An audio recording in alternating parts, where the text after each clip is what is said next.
Woo,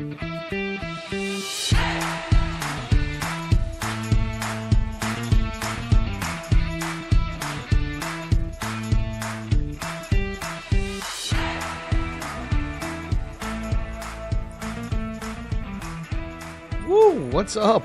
What's going on? Lighting's different right now. Lighting's a little different. If you're watching us on the Facebook recording here, I mean, I guess I don't think there's anywhere else. YouTube. Watch us on YouTube. On the YouTube channel right there. And there's a fly. Oh, I don't know if you can see him here on the mic. I was not going to put up the screen for the garage. I have a screen that I put up. I'll also take it down so it doesn't cover the garage door and look kind of ratchet. But for the Garage Talks with Ox, we do put a screen up, and we try to keep the bugs out. It gets hot here in Florida. It's hot right now. Not as hot at nighttime because I got like a little mini AC. We can get the airflow going, but obviously I have it off due to the audio. I don't think you guys want to hear that. And it's hot. The humidity gets to you. Nighttime's way worse, right? In the 90% range, but nonetheless, we kind of get it going. We got to set up the stuff. Got to give you all the content. Part 3, Cincinnati Bengals stories. We keep it, definitely less than 20 minutes. Sometimes I ramble on about my air conditioning, apparently, here in the garage. Nonetheless, but yeah. So if the fly gets on the coffee, I'm sorry. We're doing it a different time of day today. Figured I'd give you all something different, all right? And better lighting too. See how it looks. So anyway, we kind of ended off where we kind of getting the season started. If you haven't caught the last 2 episodes, I'll post the link in the posting for at least Facebook, and then obviously I'll throw those in the bottom as well for the YouTube video if you're more of a YouTube guy. But we had our bye week for the Cincinnati Bengals on week 4. Right after the week 4, we went 4-0. And I kind of talked about in the previous part 2 about what I did day to day. I'm not going to get too much into that, but we were 4-0, and we went to play the Patriots. Right, that after the bye week, Tom Brady and company in Foxborough, and tell you what, man, they kicked our tail so bad. I think that was a wake-up call for that team in 2014 with how good we were. We didn't have a lot of injuries at the time. Tyler Eifert was out, first-round tight end pick out of Notre Dame. He was out, but we didn't have a ton of injuries until the season kind of progressed. But one story that I do remember that I've told a lot throughout my years with the Cincinnati Bengals is we played the Saints in New Orleans. They had a pretty good team, actually. And we were good, too, obviously, being 4-0. And then as the season wore on, we had injuries, and we kind of battled back and forth in terms of wins, losses. I think we only ended up with 9 wins that year, so it shows you how well we started and how bumpy it was throughout. But I remember when we played at New Orleans, we ended up winning that game, and Ray Maluga, who was a linebacker out of USC, if you're familiar with a lot of football players, especially in college, he was very good for those teams. He just came back from injury. And, it's a big game to get your starting linebacker back, right? I mean, definitely in the NFL. That's exciting for a team and for fans. And I remember, on flights, our jobs were my job and Alex's job, talked about Alex before, best man at my wedding, we're in charge of the gathering iPads from all the owners in the front, right? And then also grabbing the players second. So owners, coaches, I should specify, were in the front of the plane. Players, staff, such as myself and trainers, everything, were in the back. So we would go and get the owners first. At this particular time, my role was to grab owners, coaches, big top dogs, right? People that make, good money and important at the front of the plane. I went up there. Marvin was a no. We won. Usually when you win, I know it was a mixed bag. I shouldn't say losing, more people grab it. I think that was a mixed bag, to be honest with you. You would expect, right, as a fan, like the owners and coaches should all be watching film after you lose. Sometimes decompressing after a tough game is the way to go, right? Not digesting the film fresh off the wound, so to speak. So we did win, and, some owners wanted it, some, because of the Brown family, right? They always got asked. Some coaches did want it, which is fine. So I'm grabbing the iPads, and I'm rolling back towards the plane. A lot of the veterans were also near the front, veteran players, right? Guys that have been in the league 4, 5, 6 years, right? Especially starters. And I'm rolling back, and Ray stops me, Ray Maluga, and goes, "Hey, take mine." And I was like, "Ray, I can't do that. right? You've been with the Bengals since you were a rookie. You know that's not how it rolls here. And he said, y'all pay. Obviously, being a 24-year-old kid, basically making $10 an hour, as I stated in episode 1, your ears perk up a little bit. So I perked up and I said, how much we talking? We talking $10, I'll pass. Maybe not worth my job. I'm not going to get fired for doing this, but I'm definitely going to get a scolding. And he goes, yeah, I'll give you 100. 100's a lot of money for somebody who makes $10 an hour, right? That's a whole weekend of partying, probably buying a couple cases of Rolling Rock. You know what I'm saying? So he takes out this wad of money. I'm talking like, I've not been to a strip club with a big wad of money like that with ones, but these were hundreds. I mean, it was wild. And he goes, like a badass would do. You shave off the bill. Right? So he shaves off 100 and goes, yo, just take one. So he shaves off the 100. I snag it like I literally stole it, right? So I grab it and Andre Brown, I believe is his name. Since I've told this story so many times before, I'm pretty sure I looked it up. Andre Brown sees me starting offensive lineman. I'm going to probably butcher this and say guard. And he goes, yo, what the, because I took his iPad as well. And he goes, yo, what the, and I go, bro, he's paying, And he goes, yo, I'll pay. I go, how much you paying? Right? Because this is about to be a bidding war maybe here. He goes, he paying 100. So how much you paying? He goes, oh, I ain't paying no $100. I was like, well, then Andre, I ain't taking it. So he starts mooning, and that's dark, right? At this point, I'm already dilly-dallying, and they're wondering where the iPads are in the back of the plane to load the game film on it, right? That's why I need to get back there. They're wondering, we got to filter them in and get them out, right? So I sprint back. They're wondering why I'm late, right? My boss, Kent, I'm friends with Kent, probably hearing this, probably like, of course, I knew Corey was a shady guy. So we get back there, and I give him the iPads, right? And, I'll run back up. So I gave him a load. I'm coming back up to get more of a load. So I'm grabbing more iPads, and players are starting to see that Ray got his taken. And they're starting to grumble and asking me if they'll take theirs, and I ain't taking it if they ain't paying, right?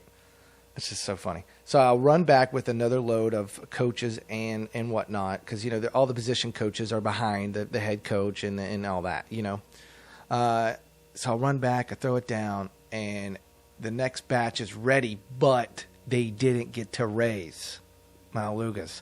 So I take it back and do a delivery, and he goes, "Yo, where's mine?" I'm going, "It's coming. It's coming." It's like at a restaurant. It's coming. It's coming. So I dart back. Give another load off of players, and his comes up. And I don't know how, because you can see the name of the player on the computer when they're loading them. I thought I'd get busted. I did not. And I ran back and gave Ray his, and all was good and gravy. But here's the thing. Alex was, a really good buddy of mine, and we became better friends as that year wore on. But I wanted to tell you, when you have a secret, you want to tell your best friend, that's a general thing, right? Whether it's in middle school or even college or even as an adult, sometimes there's a secret you just want to tell. I couldn't tell him because he would be jealous, right? He would hate that he didn't grab the owners and coaches for that trip, but he also would love that I got paid, that I got that money. And he would then obviously ask for that role the next time. So I couldn't tell him that I got $100 cash from a player just for an iPad. He knows the story now. He might comment on the video here when I post it. But yeah, that was pretty wild. And I'll tell the second part of the story to wrap it up here for our 15 minutes of part 3, Cincinnati Bengals stories.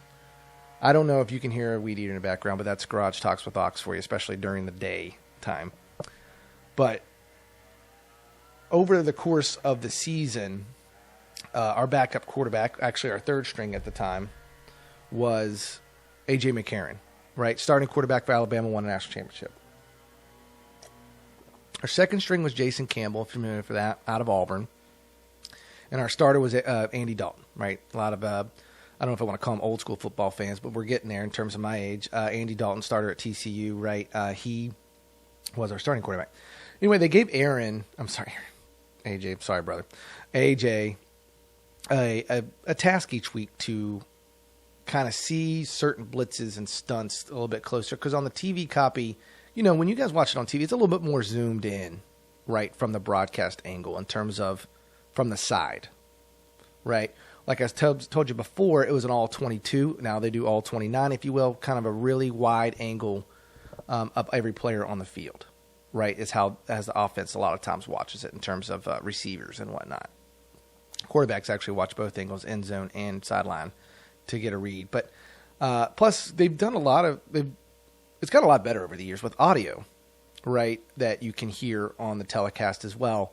It's usually better for the quarterback and what they're calling out.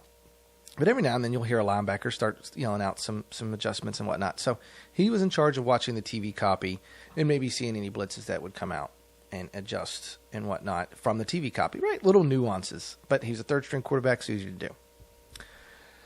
Nobody wanted to deal with it in the video office, right? Who can we give this task to pull up the TV copies for AJ that we don't have to deal with? Oh, Corey makes $10 an hour. Let's throw him that.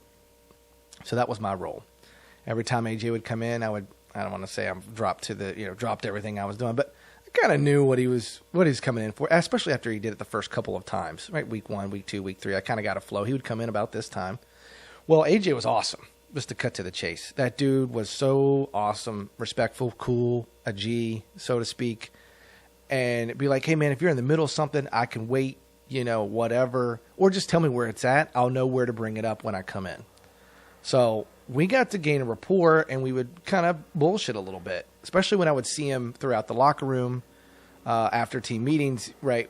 We would always be like, what's up? Because he got to know my name, and I got to know his name. He would ask me, where I'm from and stuff like that. And, he's kind of from the Mobile area of Alabama, right? Because he went to Alabama. So we got to gain a rapport, and we kind of became, well, if you have the key to someone's house, we got to become boys, right? Like, come on. So AJ was a great dude, man. He came in every week. We talked a lot. We learned a lot. I learned a lot about football through him and asking him what he's looking for. When we played, just to kind of go ahead, I'll do a part 4. My final part of this. We rode on the bus together to Indianapolis when we had the playoff game. He invited me to look at nice cars postseason. I think he was saying, I don't know if it was Indianapolis again or not, but there was a car garage with nice cars that you could buy, and there was a specific car he wanted, and he wanted someone to come take a look at it with him.